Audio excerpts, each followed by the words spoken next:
تمہاری یہاں کوئی عزت نہیں رہی۔ نازک اور معصوم بننے کا ناٹک بند کرو۔ یہاں آنے کے بعد ہر لڑکی کو اپنی عزت ایک کونے میں پھینکنی پڑتی ہے۔ حور کی آنکھوں میں آنسو تھے، لیکن وہ کچھ نہ کہہ سکی۔ وہ اسے گھسیٹتے ہوئے کمرے سے باہر لے گئیں۔ حور کو ایک بڑے کمرے میں لے جایا گیا، جہاں ایک بڑی سے تخت پر ایک عورت بیٹھی تھی۔ وہ عورت تارا بائی اس کوٹھے کی مالکن تھی۔ اس کا چہرہ بھاری میک اپ سے بھرا ہوا تھا، بھاری زیورات اور شاندار لباس میں ملبوس، مگر اس کی آنکھوں میں ایک عجیب سی وحشت تھی۔ اس کے ارد گرد کچھ اور عورتیں کھڑی تھیں جو اس کے ہر اشارے پر سر ہلاتی تھیں۔ تارا بائی نے حور کو قدموں میں گرتے دیکھا اور ہنسی۔ اچھا، تو یہ ہے ہماری نئی لڑکی، اس نے تمسخر سے کہا۔ رات تمہاری بولی لگائی جائے گی، بہت بڑے بڑے صاحب آئیں گے تمہیں خریدنے کے لیے۔ اپنی اوقات میں رہو اور جو ہم کہیں وہی کرو۔ حور نے ہاتھ جوڑ کر کہا، نہیں، میں ایسی نہیں ہوں، میں ایک اچھے گھر کی لڑکی ہوں۔ آپ لوگ میرے ساتھ ایسا کیوں کر رہے ہیں؟ مجھے جانے دو خدا کے واسطے۔ تارا بھائی کا چہرہ سخت ہو گیا۔ اس نے آگے بڑھ کر حور کے منہ پر زور سے تھپڑ مارا۔ چپ رہو، یہاں کوئی اچھے گھر کی لڑکی نہیں ہوتی، یہاں جو بھی آتی ہے وہ طوائف بن جاتی ہے۔ اب تم بھی یہی ہو۔ حور کی آنکھوں سے آنسو بہہ رہے تھے۔ اس نے ایک بار پھر التجا کی، نہیں، میں طوائف نہیں ہوں، مجھے یہاں سے جانے دو خدا کے واسطے۔ تارا بائی نے کہکا لگایا اور بولی، یہاں سے جانا اتنا آسان نہیں بی بی، تمہاری بونی لگ چکی ہے اور اب تمہاری قیمت ملے گی۔ بہتر ہے کہ تم اس حقیقت کو قبول کرو۔ حور کی روح کانپ اٹھی۔ اس نے اپنی عزت اور وقار کی حفاظت کے لیے ہر ممکن کوشش کی، لیکن یہاں رحم اور ہمدردی کا کوئی نام و نشان نہیں تھا۔ وہ ایک بے رحم دنیا میں پھنس چکی تھی، جہاں اس کی فریاد کا کوئی جواب نہیں تھا۔ رات کے 10 بجے حور کو اس کمرے سے گھسیٹ کر باہر نکالا گیا۔ وہ لرزتی ہوئی بے بس نگاہوں سے ادھر ادھر دیکھ رہی تھی، جیسے کسی معجزے کی تلاش میں ہو جو اسے اس جہنم سے نجات دلائے۔ اس کی آنکھیں سوجی ہوئی تھیں، چہرہ زرد تھا اور ہاتھ کانپ رہے تھے۔ تارا بھائی کے آدمیوں نے اسے ایک وسیع ہال میں لا کر کھڑا کر دیا، جہاں پہلے سے ہی کئی مرد موجود تھے۔ ان کی نظریں حور کے وجود کو ٹٹول رہی تھیں، جیسے وہ کسی شے کی قیمت لگا رہے ہوں۔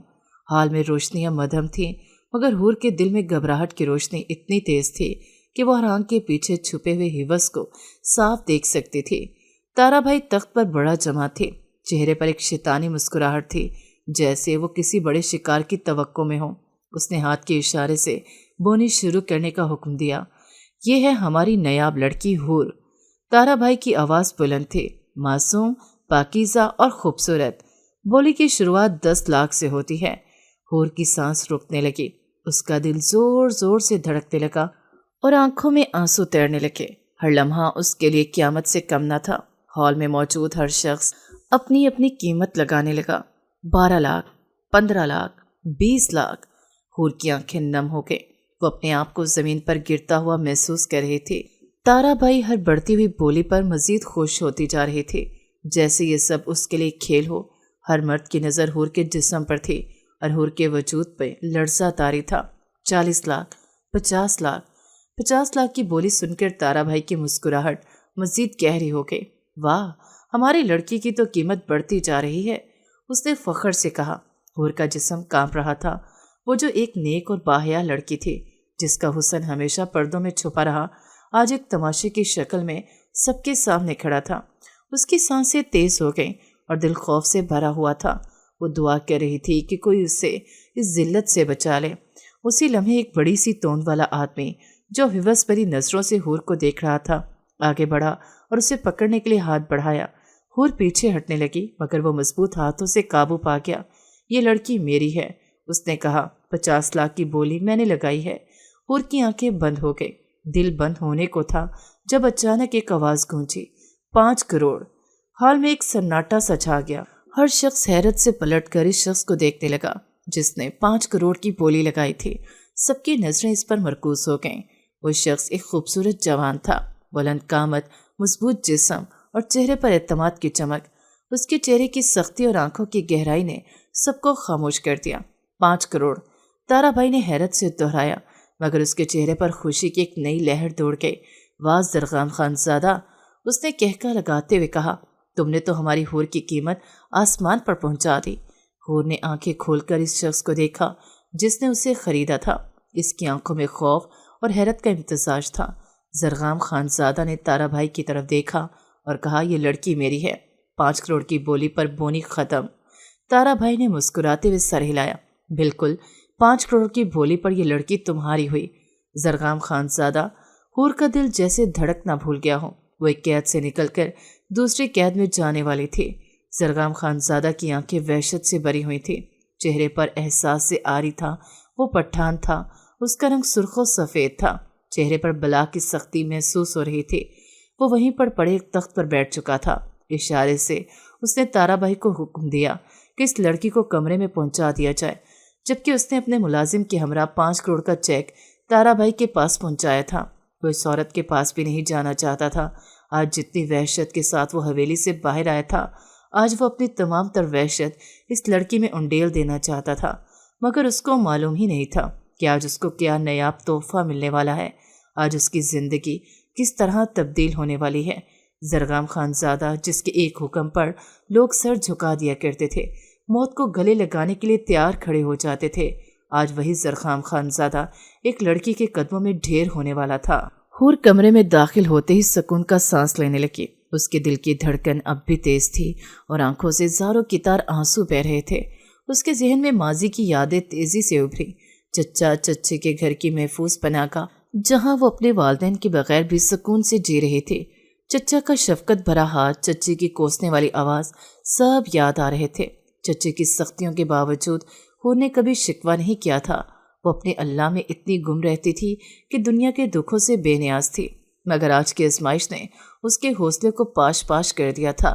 وہ بے بسی سے زمین پر ڈھیر ہو گئی، دل میں خوف اور آنکھوں میں آنسو لیے۔ اسی لمحے اس کی نگاہ بستر پر رکھی ایک سوٹ پر پڑی۔ سوٹ کے ساتھ ایک لال رنگ کا دوپٹہ بھی تھا۔ حور کی آنکھوں میں امید کی ایک ہلکی سی کرن چمکی۔ وہ جلدی سے اٹھی اور اس دوپٹے کو اپنے چہرے پر اس طرح لپیٹ لیا جیسے نماز کے لیے کرتی تھی۔ دوپٹہ اس کے چہرے کو ڈھانپتے ہی اسے سکون سا محسوس ہوا، جیسے یہ دوپٹہ اس کی عزت اور وقار کا آخری سہارا ہو۔ ارد گرد نگاہ دوڑاتے ہوئے اس کی نظر کمرے کے کونے میں موجود واش روم پر پڑی۔ وہ تیزی سے اٹھ کر وہاں گئی اور وضو کرنے لگی۔ وضو کے دوران اس کے ہاتھ کانپ رہے تھے، مگر دل میں اللہ کا ذکر جاری تھا۔ وضو مکمل کرتے ہی وہ باہر آئی اور بنا جائے نماز کے ہی زمین پر سجدہ ریز ہو گئی۔ یا اللہ، میری حفاظت فرما، یا رب العالمین۔ اس کی آواز لرز رہی تھی، آنکھوں سے آنسو رکنے کا نام نہیں لے رہے تھے۔ یا اللہ، اس غلاظت بھری جگہ سے مجھے نجات دے دے۔ یا رحمان، میں کمزور ہوں، میرے حوصلے ٹوٹ رہے ہیں۔ یا کریم، تو ہی میرا سہارا ہے۔ اس کے الفاظ میں درد اور تڑپ تھی۔ وہ سجدے میں گڑ گڑا رہے تھے، دل کی گہرائیوں سے اپنی حفاظت کی دعا مانگ رہے تھے۔ یا اللہ، میرے گناہوں کو معاف کر دے، مجھے اس آزمائش سے نکال لے۔ یا اللہ، میں تیری بندی ہوں، مجھے اس قید سے آزاد کر دے۔ حور کی آنکھوں سے بہتے آنسو اس کے چہرے کو بھگو رہے تھے، مگر اس کے دل میں اللہ کی رحمت کی امید اب بھی باقی تھی۔ وہ جانتی تھی کہ صرف اللہ ہی اسے اس آزمائش سے نجات دلا سکتا ہے۔ اچانک دروازے کی چڑچڑاہٹ نے اس کی توجہ کھینچ لی، مگر اس نے اپنا سر نہیں اٹھایا۔ زرغام خان نشے میں دھت کمرے میں داخل ہوا۔ وہ جس ارادے سے آیا تھا وہ تو بالکل مختلف تھا، مگر جو منظر اس نے دیکھا وہ اس کی توقعات سے بالکل ہٹ کر تھا۔ سامنے وہی لڑکی حور زمین پر بیٹھے سجدے میں گم آنسو بہا رہی تھی۔ اس کا دل جیسے کسی نے مٹھی میں لے لیا ہو۔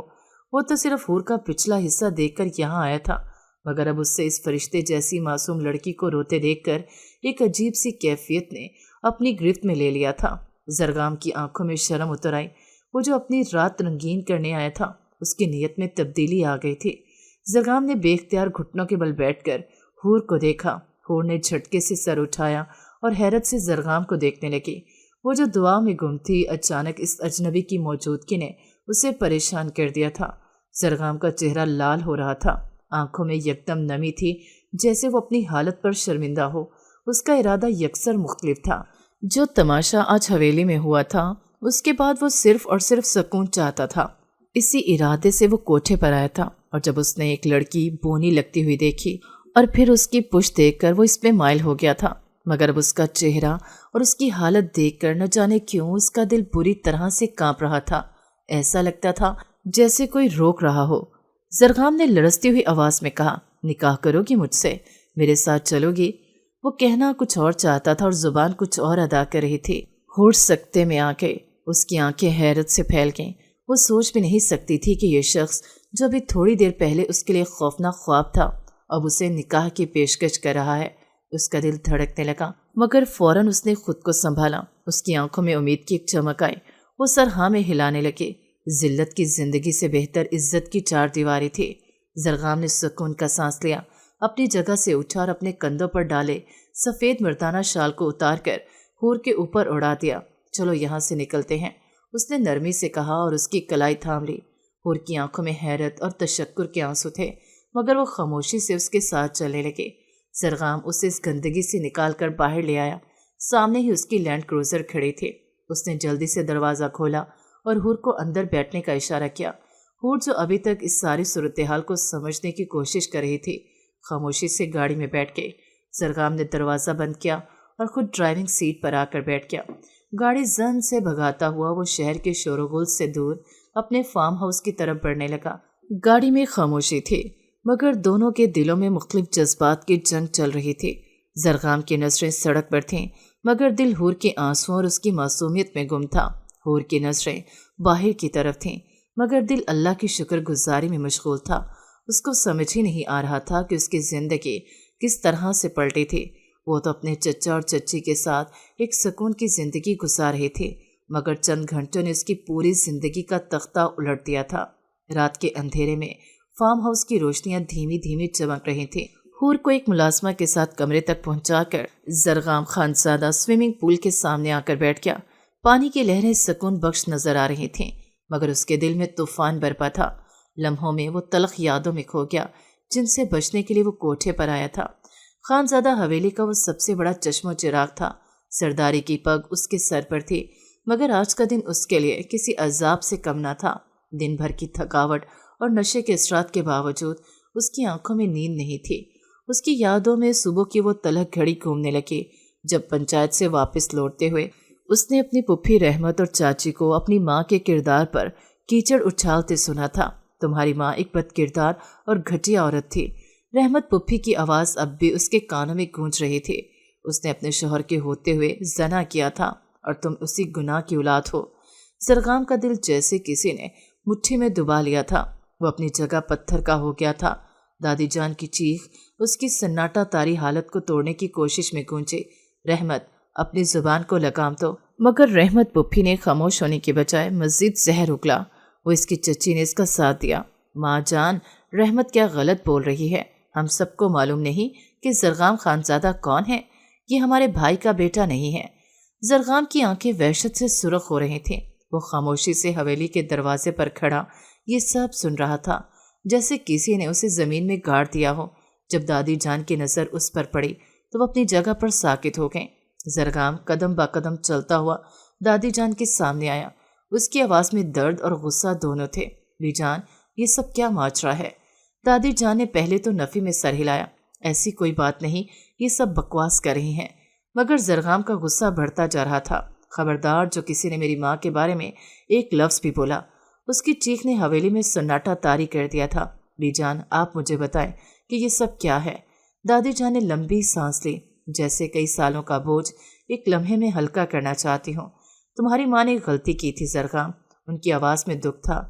اس غلطی کا ہی صلہ تم ہو۔ تمہاری ماں نے تمہارے باپ کے نکاح میں ہوتے ہوئے ہمارے ایک ملازم کے ساتھ تعلق قائم کیا تھا۔ تم اسی ملازم کی اولاد ہو۔ زرغام کے چہرے پر حیرت اور دکھ کی لہریں چھا گئیں۔ دادی جان نے مزید کہا، تمہارے باپ نے اس صدمے کو برداشت نہیں کیا اور وہ مر گیا۔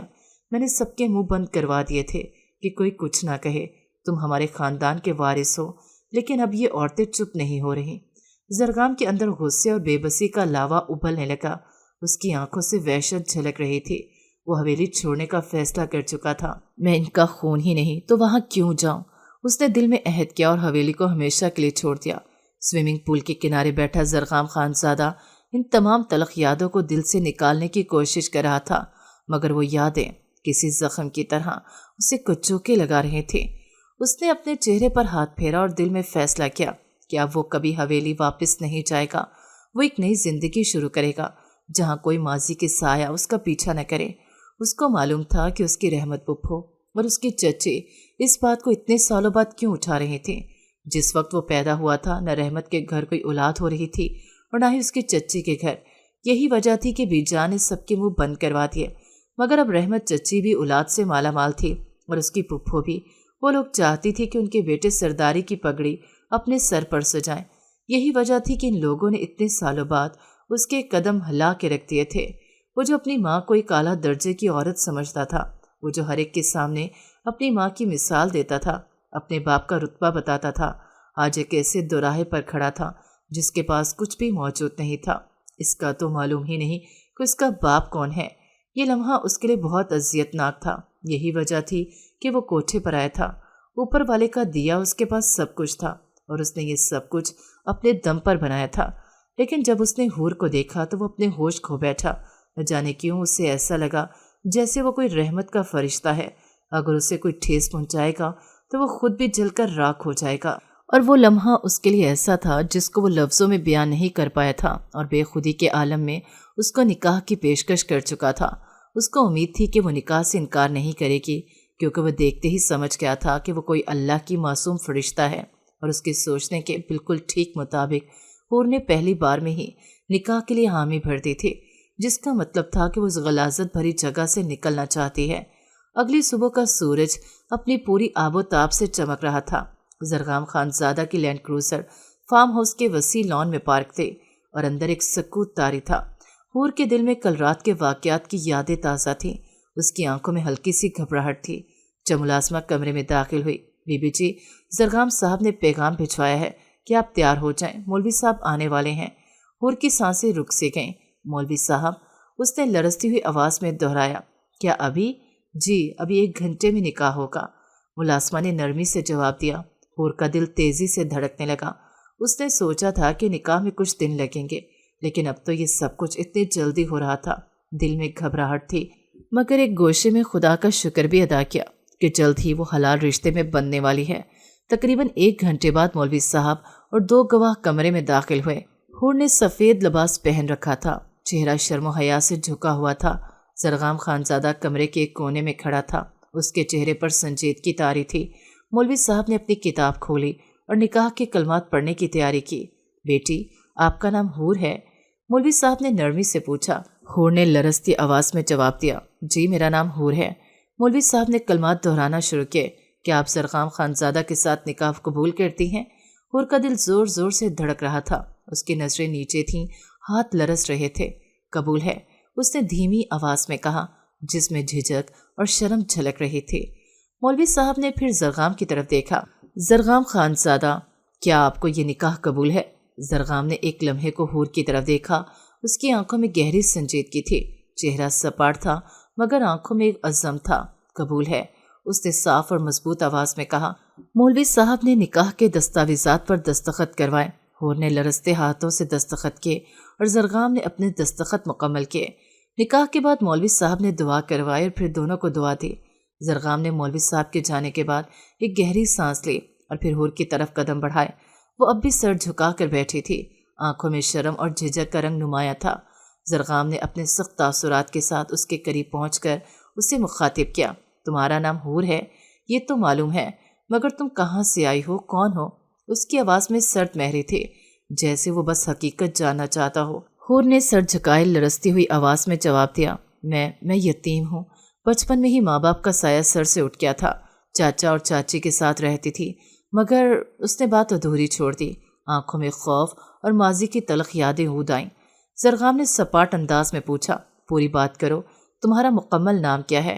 حور نے ہچکچاتے ہوئے سر اٹھایا، میرا نام حور افضال ہے، میں اپنے چچا کے ساتھ رہتی تھی، مگر انہوں نے، اس کی آواز بھرائی، انہوں نے میری مدد نہیں کی، ان کے سامنے ہی وہ دونوں آدمی مجھے اٹھا کر اس غلیظ جگہ پر لے گئے تھے، لیکن میرے چچا نے مجھے ایک دفعہ بھی بچانے کی ہمت نہیں کی۔ زرغام نے کچھ لمحے خاموشی سے اسے دیکھا، پھر بے تاثر انداز میں بولا، میں تمہیں یہاں فارم ہاؤس پر نہیں رکھ سکتا، عزت ہو تم میری، یہاں بہت سے مرد ملازم ہیں، فی الحال میں تمہیں تمہارے چچا کے گھر چھوڑ دوں گا۔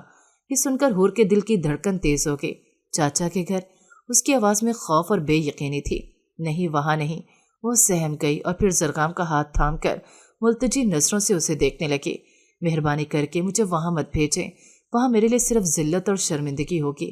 آپ جہاں کہیں گے میں رہ لوں گی، اگر آپ مجھے روڈ پر بھی چھوڑ دیں گے تب بھی مجھے منظور ہے۔ اس کی آواز میں سچائی اور عاجزی تھی، آنکھوں سے آنسو رواں تھے۔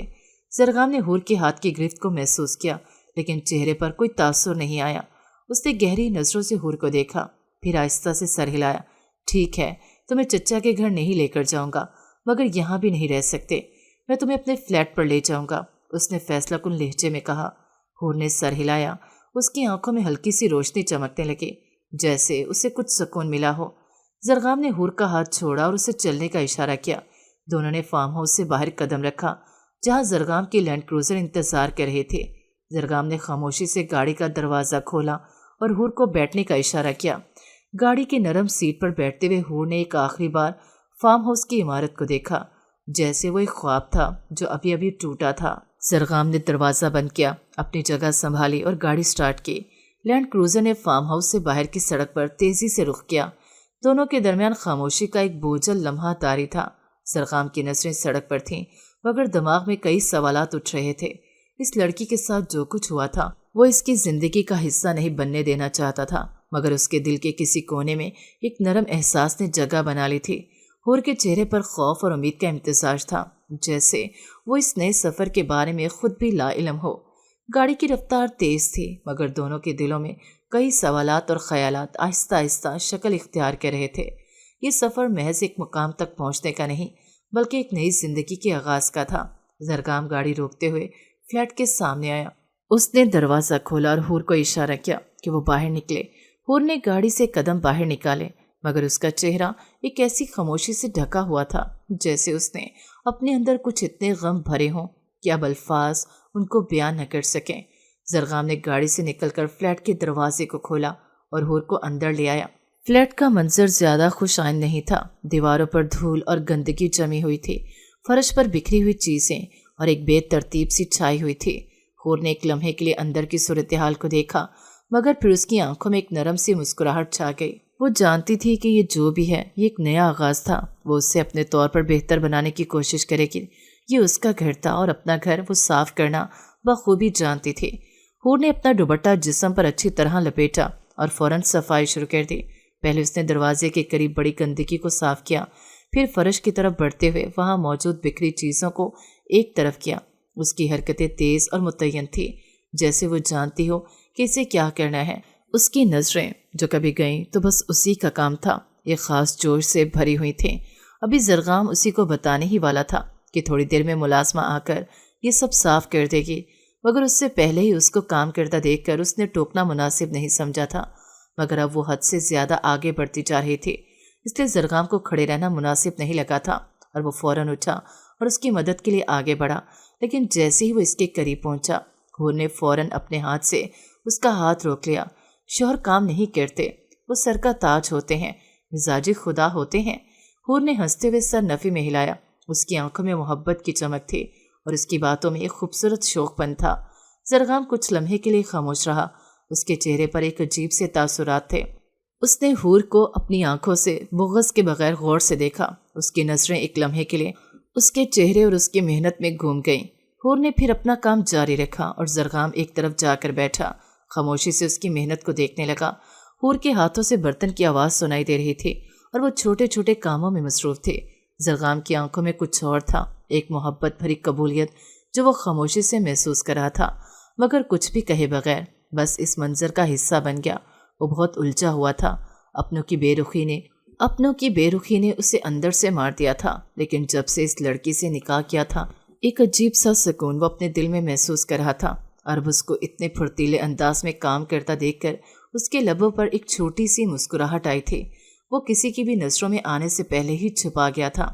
اس کو کام کرتا دیکھ وہ سمجھ گیا تھا کہ آج وہ کھانا وغیرہ نہیں بنا پائے گی۔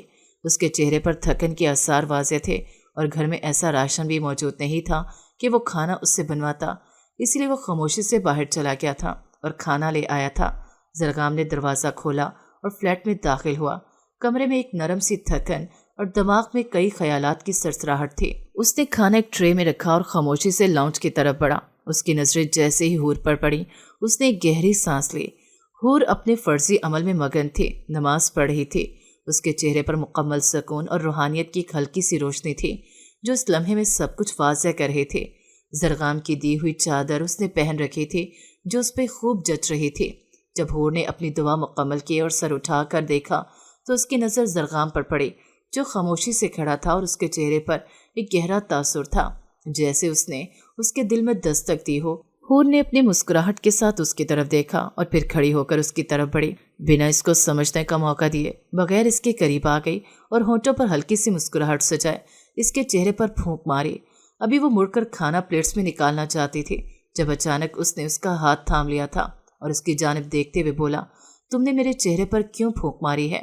غلام بنانا چاہتی ہو؟ ان پھونک اور وظیفوں سے اپنا اسیر کرنا چاہتی ہو؟ اس کا لہجہ طنزیہ تھا، شاید وہ اس کا ظرف دیکھنا چاہتا تھا۔ اس کی بات سن کر وہ دھیما مسکرائی تھی۔ میری کیا اوقات جو میں اپنے سرتاج کو غلام بناؤں؟ آپ جیسے شخص کے تو قدموں میں زندگی گزار دوں۔ آپ نے جو مجھے زندگی دی ہے میں اس کا شکریہ ادا اپنے لفظوں میں نہیں کر سکتی۔ آپ میرے سر کے تاج ہیں۔ اس کے لبوں پر مسکراہٹ تھی اور وہ دل سے بول رہی تھی۔ اس کے لفظ زرغام کو اپنے دل میں اترتے ہوئے محسوس ہو رہے تھے۔ آپ نے جو احسان مجھ پر کیا ہے اس کے بدلے تو میں آپ کی غلام بن جاؤں یہ بھی کم ہے۔ اس غلاظت بھری زندگی سے نکال کر ایک عزت بھری زندگی دینا ہر انسان کے ظرف کی بات نہیں ہوتی۔ آپ کا مقام میرے دل اور میری نگاہوں میں بہت اونچا ہو چکا ہے۔ زرغام سائیں، میں آپ سے محبت کرنے لگی ہوں۔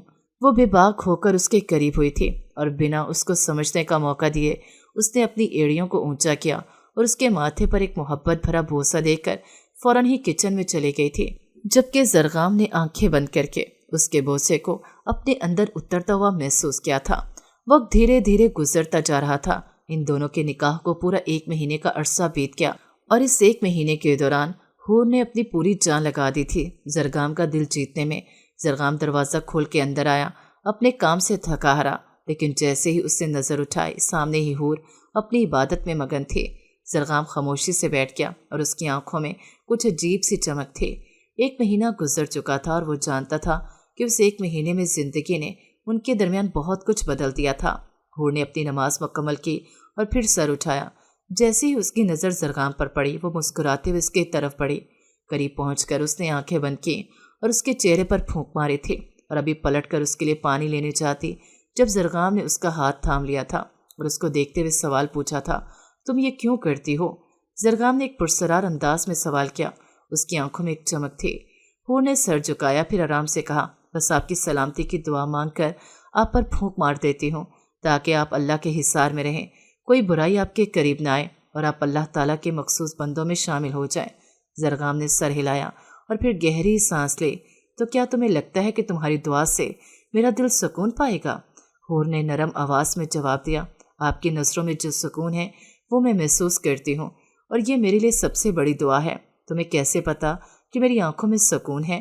وہ دھیما مسکرائی تھی اور اس کے قریب بیٹھ گئی تھی۔